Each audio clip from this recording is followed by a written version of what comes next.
नमस्कार, आप देख रहे हैं डेली न्यूज 9 और मैं हूं मनीषा श्रीवास आपके साथ। डालते हैं एक नजर आज की मुख्य खबरों पर। मंगल भवन अमंगल हारी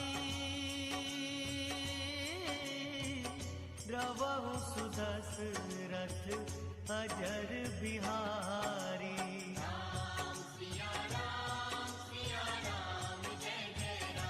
जय श्री राम, जय श्री राम।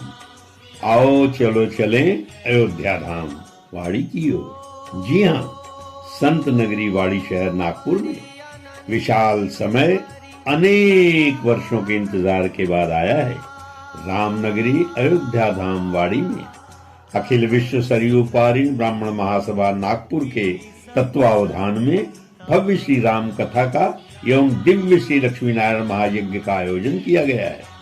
याद रखिए, बाल योगी संत श्री संजय जी महाराज विंध्य पीठाधीश्वर मानस मर्मज्ञ इनकी मधुर वाणी से श्री राम कथा ज्ञान यज्ञ सप्ताह शुक्रवार 11 नवंबर 2022 से गुरुवार 17 नवंबर 2022 तक।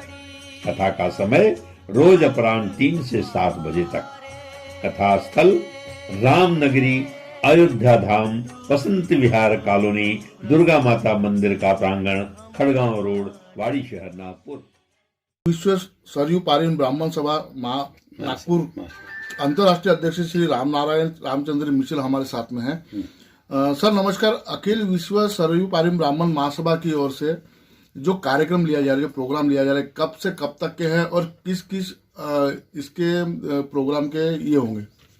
देखिए, अखिल विश्व सरयू पारिन ब्राह्मण महासभा निरंतर कुछ न कुछ धार्मिक कार्यक्रमों का आयोजन करती आ रही है और समाज में धार्मिक भावना के अंतर्गत लोगों में समरसता का वातावरण निर्माण हो, भाईचारे की स्थिति पनपे, एक अच्छे वातावरण का निर्माण हो, उसी उद्देश्य को ध्यान में रखकर पिछले वर्ष भी हमने रामकथा का भव्य आयोजन करवाया था। इस वर्ष भी हमने रामकथा का भव्य आयोजन करवाया है वाड़ी में वसंत विहार कॉलोनी खड़गांव रोड पर, क्योंकि वाड़ी में कई हमारे समाज के बहुत से लोगों की डिमांड थी, उनकी बहुत सारी इच्छाएं थी कि शहर में आने में थोड़ा सा उन्हें, उनकी महिलाओं को, जो बुजुर्ग महिलाएं उनको आने में परेशानी होती थी, तो उनको ध्यान में रख करके इस बार संस्था ने सोचा कि वाड़ी में रामकथा का आयोजन किया जाए। विंध्य पीठाधीश्वर श्री संजय जी महाराज विशेष तौर पर उस कार्यक्रम में अपनी मधुर वाणी से लोगों को रामकथा का रसपान कराएंगे और ये कथा 11 नवंबर से लेकर के 17 नवंबर तक वहाँ आयोजित है। 17 नवंबर को महाप्रसाद का आयोजन हमने किया है और पहली बार हमने लक्ष्मी नारायण महायज्ञ का भी साथ साथ में अनुष्ठान करवाया है। यज्ञ का अनुष्ठान करवाने का एकमात्र उद्देश्य है कि समय मौजूदा स्थिति में देश की स्थिति जो है वो बड़ी अराजकता वाली पैदा हो गई है और ऐसी स्थिति को देखते हुए लोगों में आपसी सद्भाव का निर्माण हो, भाईचारे की स्थिति का निर्माण हो और एक अच्छा वातावरण पैदा हो, उसके लिए यज्ञ अनुष्ठान एकमात्र ऐसा पर्याय होता है जिसके माध्यम से शांति का प्रचार प्रसार किया जा सकता है। और उसी उद्देश्य को ध्यान में रखते हुए हमने ये महायज्ञ का भी साथ साथ में वहाँ अनुष्ठान करवाने का बीड़ा उठाया है और वो भी हम करवा रहे हैं। काशी के विद्वत पंडितों के द्वारा ये कार्यक्रम संपादित होगा और इसका लाइव प्रसारण भी हम करने जा रहे हैं, जिससे जनमानस को तो होगा, अंतर्राष्ट्रीय स्तर पर भी लोगों को इसका फायदा होगा। अभी के इसमें नवयुवकों में हिंदू संस्कृति की जो धरोहर है काफी कम होती दिखाई दे रही है। इस उद्देश्य से उन नवयुवकों और आने वाली जो पीढ़ी है उन्हें क्या संदेश देना? देखिए, आपने बहुत सही और बहुत उचित बात कही। आज की युवा पीढ़ी जो है पूरी तरह से दिग्भ्रमित है।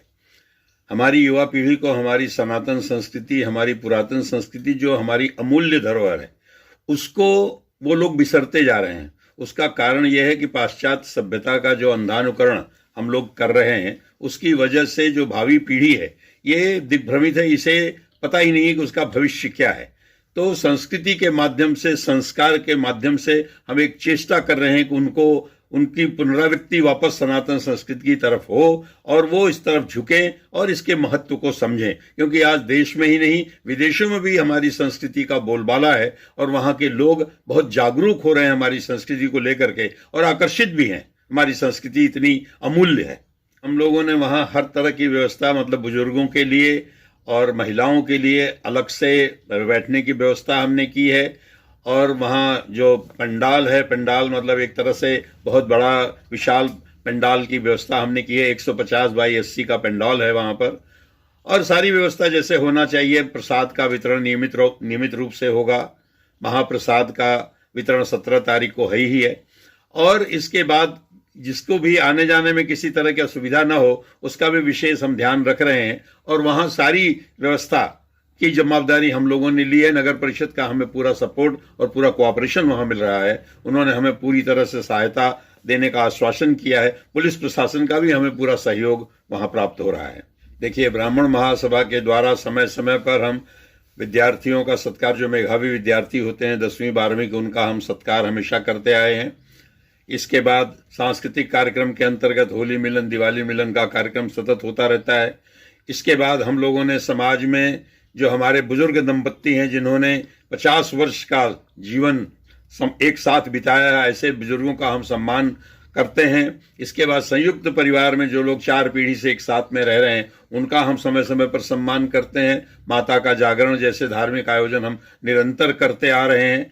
और समाज में जो भी गरीब तबके के लोग हैं हमारे समाज के, उनके लिए भी जितना हो सकता है, जो हमारे पास अपनी मदद के लिए आता है या जो भी तकलीफ जिसको होती है, कोशिश हमारी ये रहती है कि हम उसको अपनी तरफ से भरपूर उसकी सहायता करें। चाहे फिर उसका एजुकेशन का प्रश्न हो, चाहे उसका सामाजिक प्रश्न, चाहे शादी विवाह का प्रश्न हो, या फिर किसी और तरीके की कठिनाई से वो गुजर रहा हो, तो कोशिश हम ये करते हैं कि उसको हर तरह से सहायता प्रदान करें। ये संस्था का मूल उद्देश्य है। काशी के विद्वत आचार्यगण विशेष तौर पर इस कार्यक्रम के लिए आ रहे हैं, क्योंकि महायज्ञ का अनुष्ठान है, तो बिना आचार्यों के और विद्वत मंडली के तो ये हो नहीं सकता। तो विशेष तौर पर वो वहाँ से आ रहे हैं। इसके बाद हमारे जो संजय महाराज जी हैं, ये बाल योगी हैं, संत हैं, और विंध्य पीठाधीश्वर विंध्याचल के वासी हैं आप, और आपकी ख्याति अंतर्राष्ट्रीय स्तर पर है। देश विदेश में आपका सतत प्रवचन चलता रहता है। आपकी मुखारविंद से ही इस कथा का श्री गणेश होगा। और इसके पहले भी हमने उनकी कथा यहाँ पिछले वर्ष ऑर्गेनाइज करवाई थी। इस वर्ष भी उन्हीं के द्वारा ये कथा का आयोजन हमने किया है। इसके बाद लखनऊ जनपद से कुछ विशिष्ट व्यक्ति, प्रतापगढ़ से कुछ विशिष्ट व्यक्ति, बनारस से कुछ विशिष्ट व्यक्ति विशेष तौर पर इस कार्यक्रम में आ रहे हैं, वो उपस्थित रहेंगे। इन 7 दिनों में होने वाले कार्यक्रम में 11 से 17 के 7 दिनों का क्या रूपरेखा रहेगी? भगवान राम का एक ऐसा प्रसंग है कि 4 घाट, इसमें हमने विशेष थीम दी है 4 घाट, क्योंकि भगवान राम ने अपने जीवन में 4 घाट मतलब 4 नदियों को पार किया। और पूरी राम कथा जो है, पूरा रामायण जो है, वो उसी पर आधारित है। तो उस पूरे रामायण का जो सार है वो इसी 4 घाट में समाहित है कि भगवान राम जब पहली बार अयोध्या से वनवास के लिए निकले, फिर सरयू नदी का तट पार किया उन्होंने, गंगा नदी का तट पार किया, चित्रकूट पहुंचे।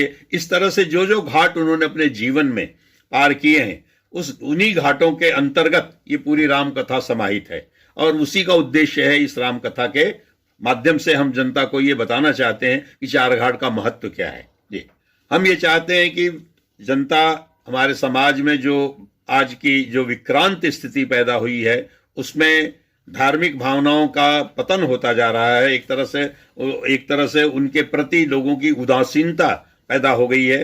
तो फिर से हमारी संस्कृति वापस अपने पहले जैसे दौर पर आए और आप सब लोग इसमें बढ़ चढ़ करके हिस्सा लें। हम लोगों ने ये कार्यक्रम जो आयोजित किया है, ये सार्वजनिक है। आप लोगों से हमारा यही अनुरोध है कि आप सब लोग अपने इष्ट मित्रों सहित, परिवार सहित इस राम कथा का आनंद लें और अपने परिवार को, आपको और सभी लोगों को ये विशेष तौर पर मैं अनुरोध करता हूं कि आप वहां पर उपस्थित रहें। आप स्वयं देखेंगे हाथ कंगन को आरसी क्या, जो सबसे बड़ी चीज की जब आप देखेंगे तो स्वयं महसूस करेंगे। आपके अंदर अगर ये भावना जागृत हो जाती है तो हम लोगों का समझो ये प्रयास सफल होगा, ऐसा मैं मानता हूं। आप सब लोग बड़ी तादाद में वहां उपस्थित रहें, यही मैं अनुरोध आप लोगों से बार बार करता हूं।